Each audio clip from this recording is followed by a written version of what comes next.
2 वर्षापूर्वी झालेल्या एका अपघातग्रस्त युवकाचा मृत्यू प्रकरणाने पुन्हा एकदा गंभीर वळण घेतले आहे। उपचार दरम्यान डॉक्टरांच्या हलगर्जीपणामुळे युवकाचा मृत्यू झाल्याचा आरोप नातेवाईकांनी केला असून 2 वर्ष उलटूनही ना चौकशी झाली ना दोषींवर कारवाई। आता या प्रकरणात विदर्भ मुक्ती मोर्चाने आक्रमक भूमिका घेत जिल्हाधिकाऱ्याने निवेदन सादर करत 15 दिवसात चौकशीची मागणी केली आहे। अन्यथा तीव्र आंदोलनाचा इशाराही देण्यात आला आहे। पाहूया हा विशेष रिपोर्ट।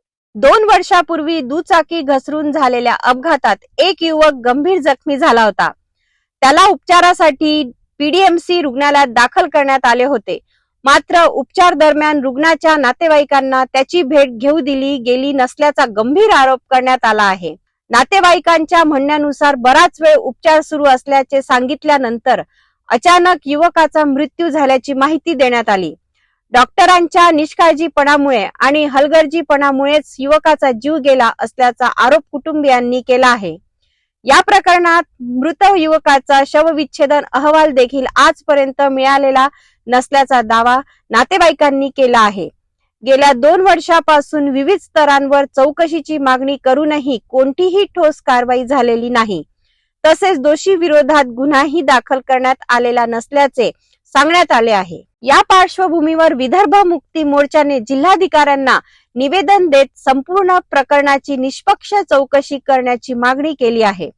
येत्या 15 दिवसात चौकशी करून जबाबदारांवर कारवाई करण्यात यावी, अन्यथा तीव्र आंदोलन छेडण्यात येईल असा इशारा संघटनेने दिला आहे।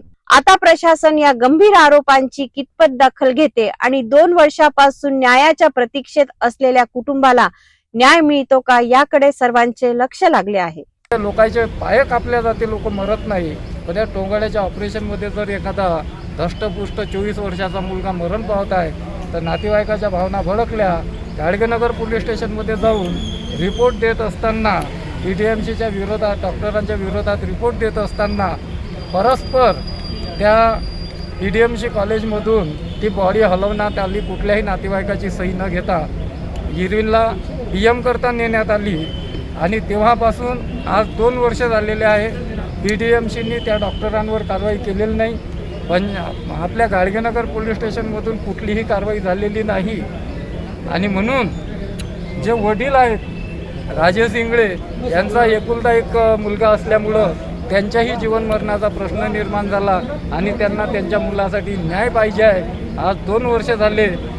2 वर्षापासून न्यायाच्या प्रतीक्षेत असलेल्या या कुटुंबाच्या वेदना अजूनही कायम आहेत। डॉक्टरांच्या हलगर्जीपणामुळे युवकाचा मृत्यू झाला का? शवविच्छेदन अहवाल का मिळाला नाही आणि चौकशीला इतका विलंब का झाला?